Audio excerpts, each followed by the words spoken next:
How to definitely 100% crush $500 spin and goes. Hello, lovely viewers. It's Texas Tomer here, your spin and go coach with Team 651. Today, we have made it almost to the end of our journey from the 25-cent spins all the way up to the $1,000 spin and goes. We're going to be showing you some $500 action today. Definitely 100% guaranteed winning strategies or your money back from our video editor who will be paying. He stood outside his cave, hating. Hate.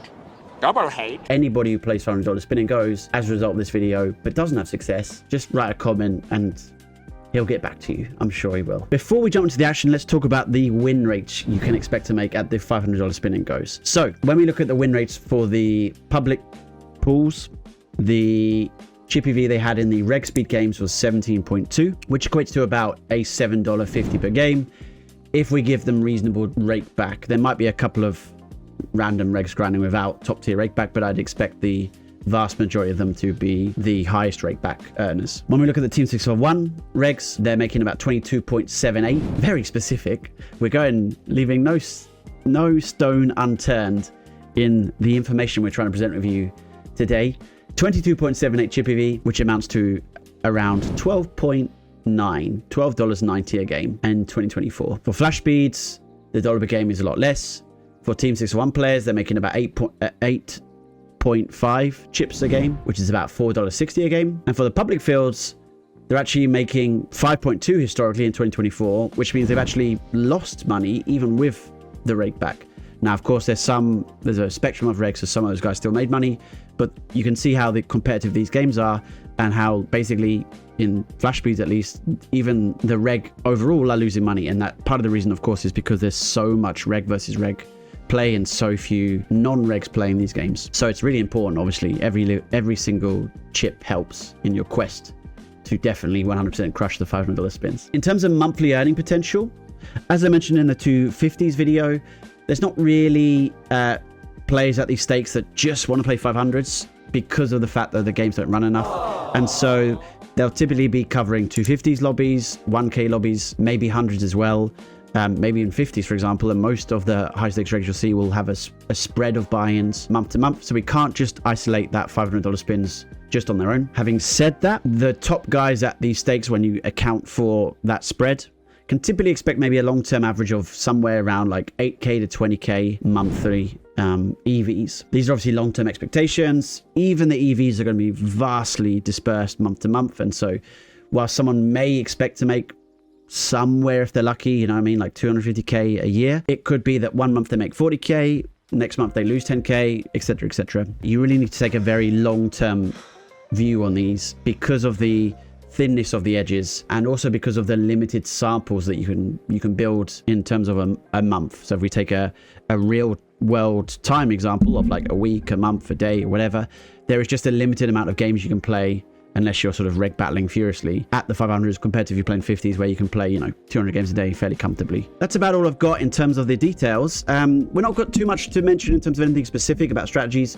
Obviously, if you want to play these games, you have to be incredibly talented. It's going to be years and years and years of work. Typically, a few bright sparks will manage to rise up the ranks faster, but you're going to have to be extremely sound in terms of your theoretical play, extremely sound in terms of your ability to capture the most amount of Chippy V when there are non-full-time players at the tables. Have great mental resilience as well. Buy-ins required are obviously immense for this stake, and so the vast majority, if not all, regs would be likely either staked or in a playing pool for this, and that's a very sensible idea. Of course, you're giving away a little bit of your potential profits, but typically allows for extra coaching, or it allows you to free up that capital, for example, because if you need to have 100K available to play these games, that's 100K that you can't really use for other ventures. And in fact, it's okay to give up a percentage of your profits in exchange for coaching and freeing up that capital. If you're on an EV deal, for example, and you have good EV and you could go on a real money downswing of 75K or more, you don't have to worry too much about that. I will share in the 1K video our player who had the biggest real money downswing despite profitable EV. We'll talk about what those results were in the next video. Sorry, guys. Coming soon. Please watch, like, and subscribe. I don't know. Let's play a $500 spin. And we're here in the 500s. And very first hand, we're pretty happy with our decision, obviously, to jam ace king. Good luck to Low Poker from Thailand, Igor Chick. Ace king is ace 9. That's a good start. I will take that. We'll chop it up. All right. Oh, we'll chop it up. Texas Tomo learns the rules of poker whilst playing $500 spins. We didn't win that hand. I thought we might have won that hand. No, because the full house was the ace and the 3-3. Thanks for learning, guys. Cheers. We're all learning together on this journey, apparently. Checking queen 7. Not really a board we want to have much in the way of bluffs, I would say. In terms of no equity bluffs, is obviously a board that very favors the big blind. They check back. They can have all the 2 pairs. We can't really have many offsuit 2 pairs, if any at all, right? Maybe 9. Honestly, no offsuit 2 pairs. And so with this hand, even though it's like looks kind of okay relative to the rest of that range, we just have to be incredibly cautious about overdoing it. And so I think, yeah, very happy just letting that go. We'll fold the 9-7. Of course, Igor and Low Poker will have been are vastly experienced. They've both, I mean, Igor especially has been playing for the high stakes for a good, I want to say like 8 years, 9 years. Low Poker, I have less, I'm less 100% sure how long they've been playing, but obviously we're not expecting a massive win rate in these games. Maybe they also don't expect to. I don't know. So we have a nice option. We could raise this kind of hand. Definitely a viable route to take. I think I'll start with a call. Pretty dicey in terms of, yeah, we're in that kind of camp of like, doesn't make sense to do. Now they've limp stab and they've checked, and so they can have a range of hands here, including some air, of course, and some bluffs. Again, high stakes regs. These are the best of the best. They've been studying all the lines. They know very well like how much they should be leaning on certain situations. I don't think we can value bet this hand. If we had a king 3, maybe we could squeeze it in. I think we have a pretty easy check. I assume we win here frequently against king highs, queen highs, or whatnot, but Jack 8. I think it's just a bit too thin to try and go for value on that river. I'm not looking for, at these stakes, and for anyone playing these stakes, if in the future, maybe it's a better way to phrase this. In the future, if you're playing these stakes, I would encourage guys to not look for like the hard exploits. So like at the lower stakes, you probably saw, if you haven't watched them yet, please feel free to go back and watch them. But we took a lot of like, I'll call them hard exploits, where like we really deviate heavily away from theory because to take advantage of either a population tendency or a specific opponent read. At this kind of, these stakes against this caliber of opponents, I'm not looking to take hard exploits. I'm looking to play my range as I think I should play it and sort of work my way through. Now, this is a pretty interesting spot because in position, we should be mixing checks and bets. And so I'm going to actually randomize this. I've rolled a low number, so we're going to check this. I think it's pretty important to not overdo it because I think you easily can. And the jack of clubs on the turn. Again, we're in a pretty close spot. Again, I'm randomizing this because I think we shouldn't bet always. I'm going to check again. We are perceived to have a lot of air in our range. I think it's really important to mention. So the hand's like 4-3. I mean, just is there, right? Against this 1.5, I think we will raise this queen with the 9 kicker. 9 is a good kicker. It doesn't give too much room. So I'm going to go for a 5.5 here and feel fairly comfortable with that. And we get a fold. We don't have to... So that, again, is a thing I probably, against the low stakes regs, I just sort of flat in that situation. But I think if we don't raise that, and then we kind of don't get to raise any bluffs there in terms of we check a lot of jack X. Going to jam our ace 10 suited. I think it's obviously a fairly plus EV jam to take and hopefully get a fold or a call from 9s is fine. Hit a 10 or an ace. Hit a 10 or an ace. No, ace 10 we'll take. So with that queen 9, if we don't raise that river against Igor, I think it's just one of the best hands we have. It's actually got blocks so straight as well. And I think we played a hand in a bit slightly tricky way. And I think it's just important that we raise that river so that we can have occasionally some bluffs. Yeah. We get called by 6-4, which is correct at this stack. And we double up, which is nice. A couple more of those and we're back in the running. Get a walk. We'll take it. We're 7-4 off. That's nice. 10-3 off. Not much to do here. We'll be folding. King 7, I think, will be jamming. Just have a quick look. Not too much in the HUDs, to be honest. You'll typically find, again, because of the caliber, there won't be like big mistakes that people are making in terms of their errors will be often not specific theory errors, but more sort of softer, like nudging errors, if you like. We can nudge Igor in a certain direction or one way or the other. I'm not actually saying that's true, by the way. I think Igor's a very good player. But the high stakes you'll typically find, and it might not even be overall. It may be that certain opponents are certainly too aggressive in certain lines or certain whatever. Calling into pocket 2s, of course, got a flip. We're looking a hold. Yeah, I have a full house again, so I have held very nicely. Thanks very much, guys. Pocket 10s is nice. We'll take a limp. Ace 4-2. I'm going to go for a bet here. Obviously pretty happy with the hands.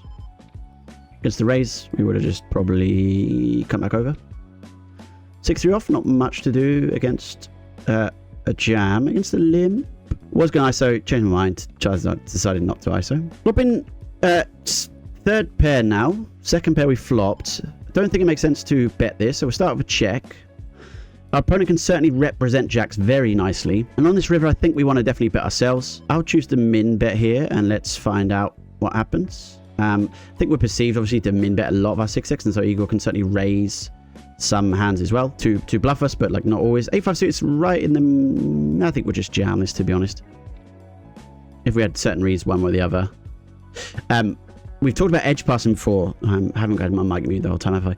We've talked about edge passing before at the lower stakes, where like if you're against the recreational and you have a marginal spot, you may want to pass up the marginal spot to kind of keep the game going. Against good opponents, you may want to take the kind of reverse edge passing. Now you have to be very careful with that, by the way. But what I mean by that is that if something is neutral EV, you can sometimes be, you're not incentivized, let's say, to try and extend the game longer in terms of if there's not a few, I don't think there's a significant edge. At least I can't imagine there's a significant edge that I have an Igor. Igor might be beating me. That's definitely possible as well, by the way. We've got a pair. We're going to call one bet. Let's see what happens.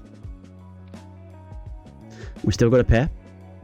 Now they have limp stabbed at 10.5, so the range will have some kings and have some jacks. We happen to have a pretty bad hand, so I feel fairly comfortable folding this one.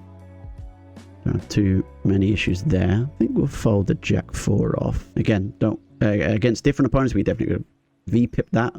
We'll call the ace-jack, of course. Good luck to us. Okay. All right. Let's see. Our previous biggest win in this series was $1,000 in a 10x for the 100. So let's see if we can take this king-jack and hit a king or a jack and hold. And hold. There we go, ladies and gentlemen. Happy days. We got the win. Always nice to get a win. So there you go. Took my own advice. Guaranteed crushing the 500s. Thanks very much. Cheers. Quick summary. The most important things when you're playing high stakes will be the opponents you have. There is a ceiling in poker in terms of, in spin and go poker especially, in terms of how good you can become. And so even if you were the absolute best player in the world, you're not going to be beating regs for more than the rake and rake back kind of difference. Maybe more so at the reg speeds, but at the flush speeds. And so the idea that like you just work on your game, get better and better and better, obviously really important, and you need to maintain it. But funnily enough, it's actually sometimes not the most important skill at the higher stakes, in particular game selection. And we talked a lot about game selection at 250s, but that will be the most significant factor that will improve your game at the 500s. If you'd like to watch that, why not look at this video here? And if you'd like to start all over again and see how did we do at the 25 cents, why not watch this video here? Thanks very much for watching, guys. I really appreciate it. I hope you're doing well. We'll see you in a couple of weeks for the last ever of this at the 1Ks, and then we're going to try and figure out what else we're going to do after that. But let's just win at 1K before we decide what's next. Have a good one. Good luck at the 500 spins. Don't forget, send any refund requests to our YouTube editor. Any calls? You have no messages.